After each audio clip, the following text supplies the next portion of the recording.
As we navigate through our adult lives, there will be times when we have to leave one job in search of another. Whether our position is made redundant, the company goes under, or the job is simply not growing along with our needs. Eventually, most of us will have to seek employment once again. And one of the most important tools in our job hunting arsenal is the resume. A good, well-formatted resume can be the thing that gets our foot in the door and get a chance to dazzle them in the interview ahead. But there is such a thing as too much of a good thing.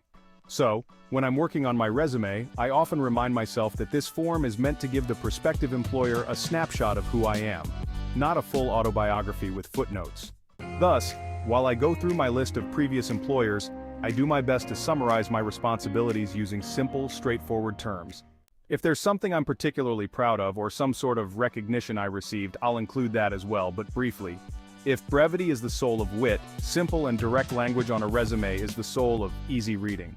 I follow that up with a list of skills or training I have that may not be reflected in my past positions, in order to show that I'm both skilled and versatile enough to learn new things if needed. I then contact some of my past employers or coworkers that I'm on good terms with, and ask if I can use them as a possible reference and add a few of those on the page as well. All in all, I focus on providing a quick, easy-to-follow record of my history that gives employers a taste of what I'm truly capable of.